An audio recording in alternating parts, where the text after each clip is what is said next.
بسم اللہ الرحمن الرحیم اللہم صلی علی محمد و آل محمد۔ السلام علیکم۔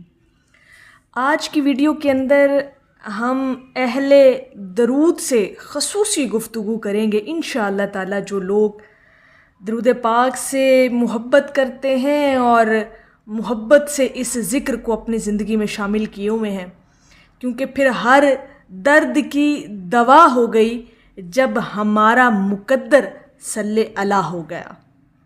تو آج کی ویڈیو کے اندر ہم انشاءاللہ تعالی درود پاک سے جو لوگ عشق کرتے ہیں نا، اور پھر اہل درود کہلاتے ہیں، عاشقان رسول کہلاتے ہیں، پھر ان کے مقدر میں حضور علیہ الصلوۃ والسلام کا ذکر لکھ دیا جاتا ہے۔ تو خوش نصیب ہیں اہل درود، خوش نصیب ہیں وہ لوگ جنہیں اللہ رب العزت نے اپنے لیے خاص کیا اور پھر اپنے محبوب کی محبت بھی عطا کی، اور محبت میں سب سے پہلا جو تحفہ عطا کیا وہ ہے حضور علیہ الصلوۃ والسلام کا ذکر، صلی علی محمد صلی اللہ علیہ وآلہ وسلم۔ تو ہمارے اگر مقدر میں یہ ذکر لکھ دیا گیا ہے نا، تو آپ سے بڑھ کر کائنات کے اندر خوش نصیب شخص کوئی نہیں ہے۔ وہ جیسے کسی نے بڑا خوبصورت کہا نا کہ میری ذات بکھری تھی سوکھے پتوں کی طرح، پھر درود ملا درود والے ملے اور بات بن گئی۔ تو یہ جو درود کا ملنا ہے اور پھر درود والوں کا ملنا جو ہے نا، یہ ہمارے مقدر میں لکھ دیا جاتا ہے۔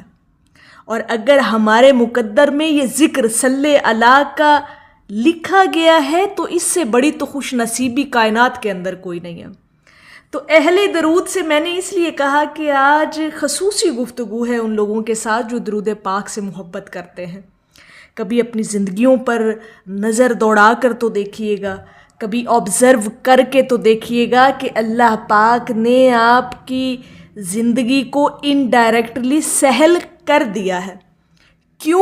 کیونکہ ہمارے مقدر کے اندر ذکر صلی اللہ لکھ دیا گیا ہے، اور جن کے مقدروں میں یہ ذکر آ گیا تو پھر ان کے مقدر اس دنیا میں بھی سنور گئے، آخرت میں بھی سنور گئے، اور پھر بروز محشر اطمینان والی وہ روحیں انشاءاللہ تعالی خوش ہو جائیں گی جب وہ حضور علیہ الصلوۃ والسلام کا قرب پائیں گی۔ تو مقدروں کو سنوارنا میں سمجھتی ہوں یہی ہے کہ اگر آپ کی قسمت میں، آپ کے مقدر میں، تقدیر میں لکھ دیا گیا ہے نا، اگر آپ کے بختوں میں لکھ دیا گیا ہے ذکر صلی علی محمد صلی اللہ علیہ وآلہ وسلم، تو خود کو خوش نصیب سمجھیں، کیونکہ یہ ذکر ہر ایک کو عطا نہیں ہوتا۔ پہلے وہاں پر عرش بری پر اور حضور علیہ الصلوۃ والسلام کی بارگاہ اقدس میں فیصلہ ہوتا ہے۔ پہلے وہاں پر آپ کو یاد کیا جاتا ہے، آپ کا چناؤ ہوتا ہے، پھر آپ کی زبانوں پر مقدر کے ساتھ یہ ذکر جو ہے وہ عطا کر دیا جاتا ہے۔ تو پھر جب درود مل جائے اور درود والے بھی مل جائیں تو پھر قسمت سنورنا شروع ہو جاتی ہے۔ پھر بکھری جو ذات ہے نا، پھر وہ سنورنے لگتی ہے، پھر وہ جو ہے مہکنے لگتی ہے، زندگی گلزار ہونے لگتی ہے۔ تو ہر درد کی جو دوا ہے نا، وہ ذکر صلی علی محمد صلی اللہ علیہ وآلہ وسلم کے اندر ہے۔ اور اگر مقدر میں لکھ دیا گیا یہ ذکر تو پھر آپ سے بڑا کائنات کے اندر خوش نصیب کوئی نہیں۔ اور یہی سب سے بڑی میں سمجھتی ہوں کہ بخت وری ہے ایک انسان کے لیے کہ اگر اس کے مقدر میں یہ ذکر آ گیا ہے تو۔ اور یہ انہی کے مقدروں میں لکھا جاتا ہے جو اپنے آپ کو اللہ رب العزت کے حوالے کرنا سیکھ جاتے ہیں، جو اللہ کی رضا کو حاصل کرنا سیکھ لیتے ہیں۔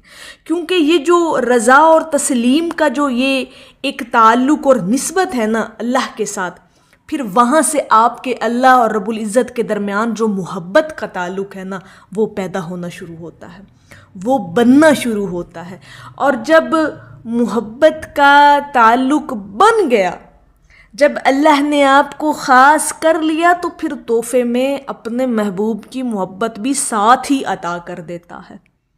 تو یہ ہے آپ کے مقدر کا سنورنا کہ سب سے پہلے آپ کا تعلق بنا اللہ رب العزت کے ساتھ، رضا اور تسلیم کے ساتھ، اور جب یہ تعلق ڈیولپ ہوا تو پھر اللہ اور اس کے بندے کے درمیان محبت مضبوط ہوئی۔ جب محبت کنفرم ہو گئی اللہ رب العزت کی اس بندے پر، تو پھر اللہ پاک تحفے میں سب سے پہلے اپنے محبوب کی محبت عطا کرتا ہے، اور یہ مقدر میں لکھ دیا جاتا ہے کہ اب اگلا جو سٹیپ ہے اس شخص کی زندگی کے اندر وہ ذکر صلی علی محمد صلی اللہ علیہ وآلہ وسلم عطا ہوگا اب اس کو۔ جیسے میں نے کہا نا کہ ذات انسان کی جب بہت بکھری ہوئی ہوتی ہے نا، تو اس بکھرے ہوئے ماحول کے اندر، اس سچویشن کے اندر انسان سب سے زیادہ اپنے اللہ کے کلوز ہو جاتا ہے۔ جب وہ اللہ کے قریب ہوتا ہے تو پھر ایک محبت کا تعلق بنتا ہے، اور جب محبت کا تعلق بنتا ہے تو پھر تحفے کے طور پر ذکر صلی علی محمد صلی اللہ علیہ وآلہ وسلم عطا ہوتا ہے، اور پھر بکھری ذات سنورنے لگتی ہے، اور درود کا ذکر جس کو مل گیا اور پھر درود پڑھنے والے مل گئے، یہ ایک بہت بڑی علامت ہے کہ آپ خود بھی جب درود پاک پڑھنے لگتے ہیں نا تو آپ کے ارد گرد اور سوشل سرکل کے اندر بھی ایسے ہی لوگ آپ کے مقدر میں آئیں گے، آپ ایسے ہی لوگوں سے ملیں گے جو خود بھی وہ درود پاک پڑھنے والے ہوں گے۔ تو یہ جو ایک ربط ہے نا آپ کا درود والوں کا، جو آپس میں ایک ربط ہے، یہ بھی بڑی مقدر کی بات ہے۔ یہ مقدر ہی ہے جو یہ ذکر بھی کرواتا ہے اور پھر ذکر کرنے والوں سے بھی ملواتا ہے۔ اس بات پر ذرا غور کیجئے گا، اور یہ پھر ہمارا مقدر ہے۔ خوش ہونا چاہیے، اپنے ایسے مقدر پر ناز کیا کریں، اپنے ایسے مقدر پر فخر کیا کریں کہ جس مقدر میں آپ کو یہ ذکر عطا ہو گیا۔ تو ہمارا اگر مقدر یہ بن گیا اور ہمارے مقدر میں یہ ذکر عطا ہو گیا تو سمجھیں کائنات کی، اس دنیا کی ساری بختوری آپ کی جھولی میں ڈال دی گئی ہے، سارے رنگ آپ کو لگا دیے گئے ہیں جب آپ کے مقدر میں یہ ذکر لکھ دیا گیا ہے۔ تو میری اللہ رب العزت کی بارگاہ میں دعا ہے کہ اللہ پاک آپ کو اور مجھے ہر وقت اور ہر سانس کے ساتھ اپنے نبی علیہ الصلاۃ والسلام پر درود پاک پڑھنے کی توفیق عطا فرمائے، آمین یا رب العالمین۔ اور آخر میں ہے کہ دیار مصطفیٰ سے رابطہ ہے ہمارا اس طرح سے، خیالوں میں در اقدس کو جا کر چوم آتے ہیں۔ ایک دفعہ محبت سے پڑھ لیجئے صلی اللہ علی حبیبہ محمد و آلہ وسلم۔